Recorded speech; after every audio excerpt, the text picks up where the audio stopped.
Hello once again, art lovers, and welcome back to Figure Study, where we appreciate the form in Transformers.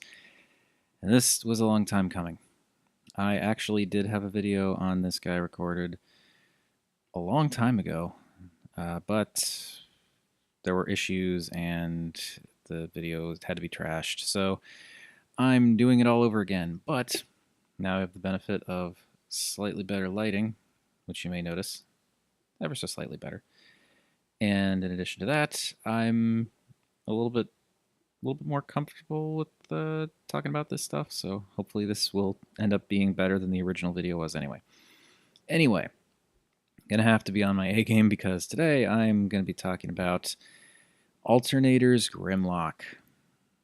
There are several reasons why this particular figure is, I don't know if infamous is the right word, but he's definitely got a lot of people that like to talk about him. Now, first off, he is a car. Grimlock is a car.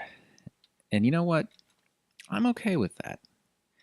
I mean, yes, Grimlock is traditionally a dinosaur, but you know what? So many other characters throughout the years have been other things than what they normally are.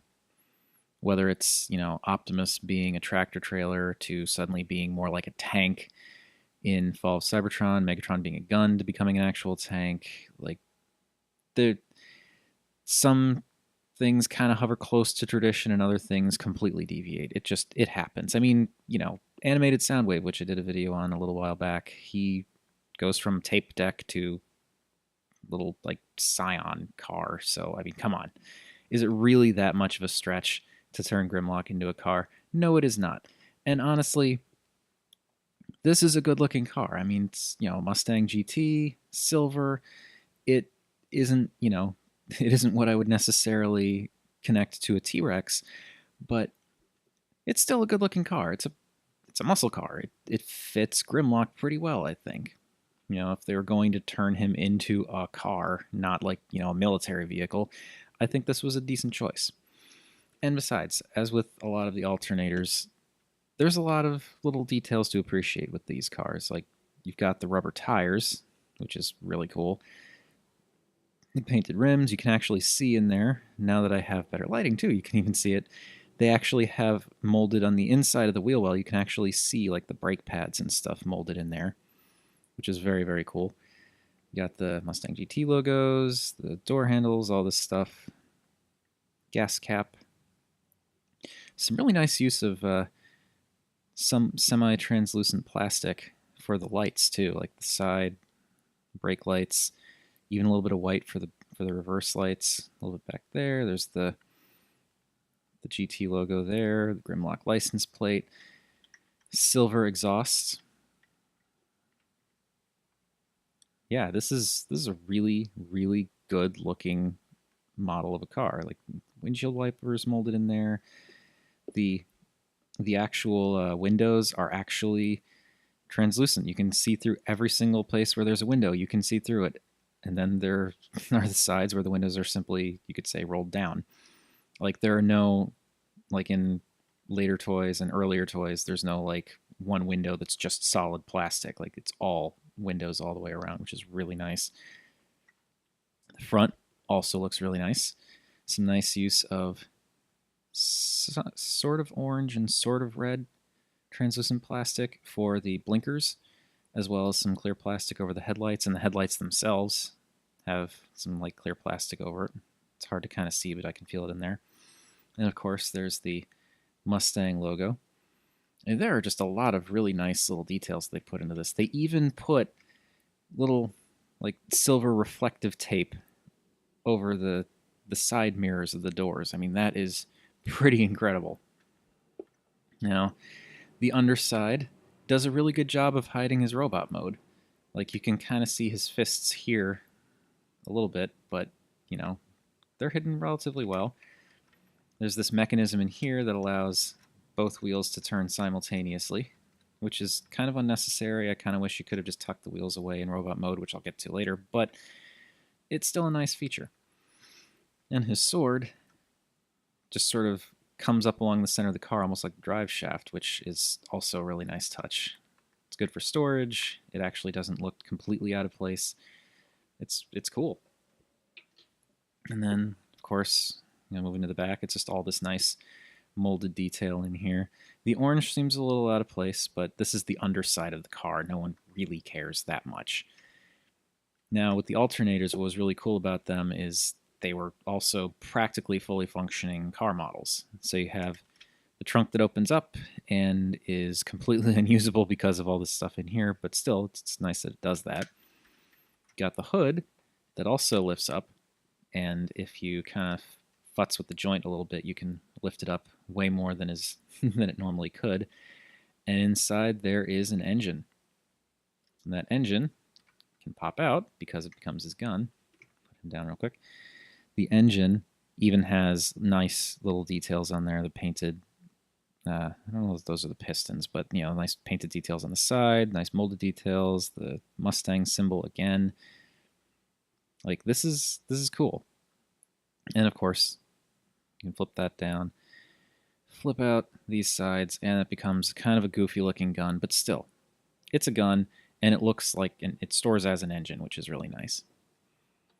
So, with that out of the way, can get to the interior, because, oh yes, there's an interior. Now I'm going to have to pop him apart a little bit in order to really show this off, but before I do, we'll say it's nice that the doors do open on both sides. And there's some nice detail on the inside of the doors as well.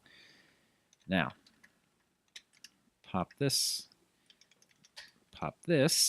We can fold this over so you can see there's actually a little bit of detail on the floor there, but you've got nice molding on the seats here. You've got a handbrake in the center there.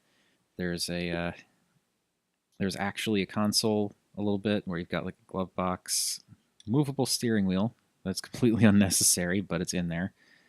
There's the gear shift right there. There's like sort of implied radio there, kind of maybe. Yeah, there is a lot of really neat detail in this vehicle mode. It is really, really cool. And yeah, it doesn't necessarily scream Grimlock, but this is an incredibly good rendition of a Mustang, and as far as I'm concerned, this is really cool. And it's it's a shame that I feel like not even Masterpiece figures at this point manage to capture this level of detail. But then again, they also don't take the number of liberties that this takes with the robot mode, which we're going to take a look at right now. Okay, quick side note while I'm almost done transforming him. I know Grimlock's arms give people a lot of trouble. So, the best way that I've found to do this is it involves rotating lots of different things. So, as you pop this section out, I already have one arm done. As you pop this section out, you actually want to rotate these arms a little bit inward, so that will give these doors a little bit more clearance, and you can kind of shift this whole section down. Once you've done that, there's this double hinge right here. You want to hinge that up and then up again so that it's in this configuration with these bars kind of jutting out as far as they'll go. Then you can tuck this in, fold the doors in, and then rotate forearms around and pull all of this down, rotate the fists. So that's the arms. Now, this is the this is the important part when you want to get him put together. You need to make sure that you have this double hinge in this configuration right here, because that's the only way it's going to fit. Now, let me just show real quick. I'm going to pop that. I'm not going to completely finish the entire transformation or anything. I just want to show why we're doing this, because when these are set up like this, these tabs can go into these slots right inside of the wheel well. And that is the perfect configuration when you have the hinge set up like that to lock those in place. And it actually makes a very nice secure shoulder for him. So that is how you properly transform Grimlock's arms. Okay, I'm going to finish this up. Be right back. Okay, changed my mind. I'm back again for one last thing. Um, this section of the hood here that flips in, it actually makes this slot for his head to come in. What I've seen a lot of people do is they just kind of fold it down, tuck the hood down, pull the head up, and kind of call it a day with the transformation. The thing is, it actually works a lot better if, when you're folding this down, you actually fold this tab in a little bit more. If I can get this up. There we go. So if you fold that in, it'll actually tuck inside, and that way you can slide this hood all the way back and it closes up nice and neat. And then you can also, put his head down. You can either do up or tuck it in a little more. I prefer it tucked in. But yeah, by tucking that tab in, you get this nice clean closed hood instead of like this little tongue sticking out. Okay, finishing him up now.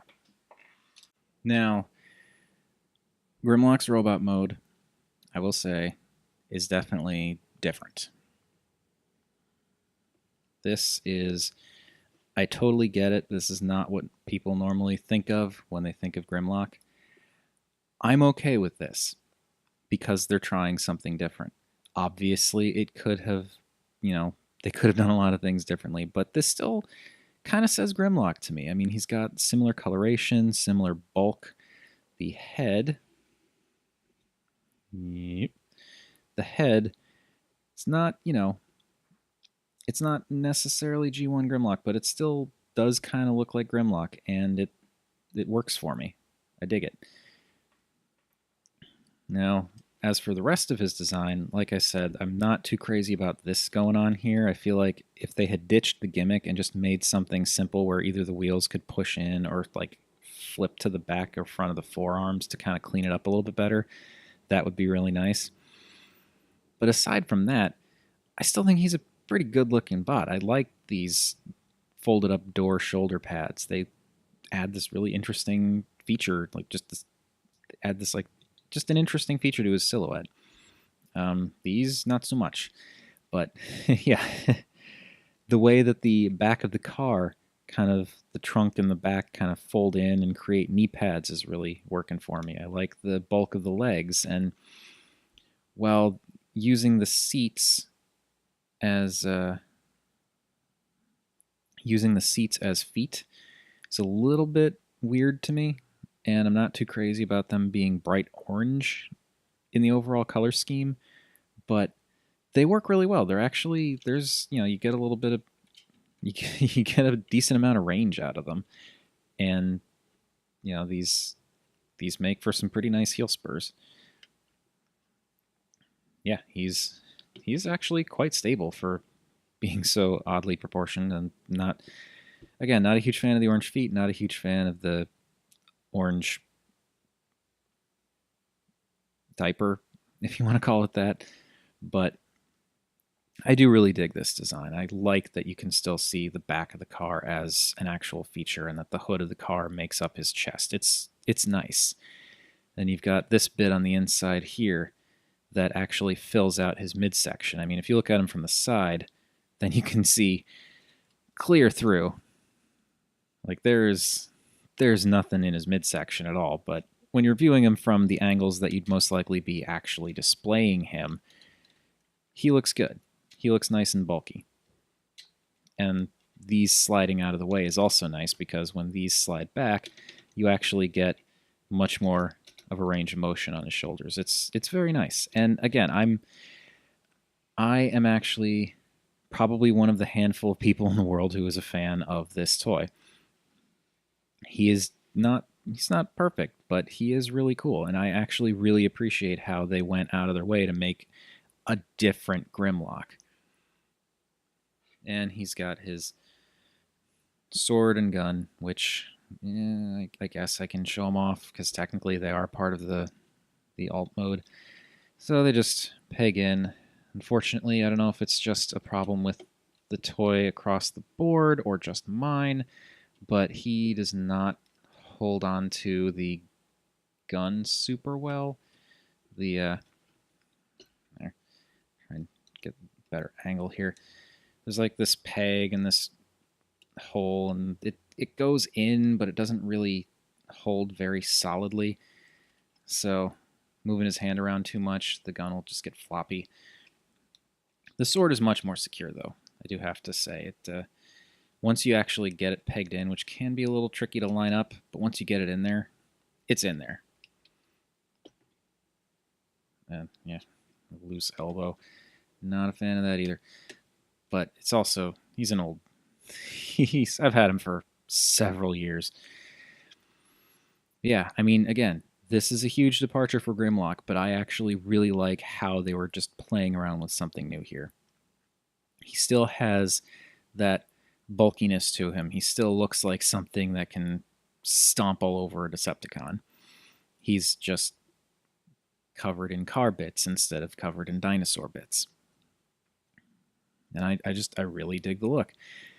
It's a little bit weird that you've got, like, I mean, I love how the color gets broken up with the silver and the black and everything. Again, like I said, not a huge fan of the orange, but it is a little distracting how you've got silver everywhere and then gray for the forearms. And like that's all the gray you really see on him in robot mode, except the undercarriage butt flap he's got going here, which even then, it's like if you look at it from the side that you're going to be seeing, you've got silver along the sides and then gray in the middle, and the middle part is the part that you see the least of. So even then you still have these silver bits going down the side. So I don't know. I feel like a little bit of silver in the forearms would have helped to tie everything together a little better. Maybe an orange that wasn't quite so bright would have looked a little better. But honestly, that's just nitpicking. I really do like this guy. He, until I started getting back into collecting, he was sort of my favorite piece out of everything that I still managed to own. Now, you know, I still really like him, but now I've got lots of other figures that are really cool. And honestly, I think it's going to be really hard for any Grimlock to top Vulcan. Which, you know, if you want to see that video, it's going to be either on the side here or in the, like if you're watching the playlist, it'll definitely be on the side. Hopefully it'll be referenced as well. But yeah, look at the Vulcan video if you want to see the most awesome Grimlock so far. And I'm aware I have my eye on Fans Toys Grinder. That is probably going to be my Christmas gift to myself because wow. But anyway, we're talking about him. We're not talking about other Grimlocks.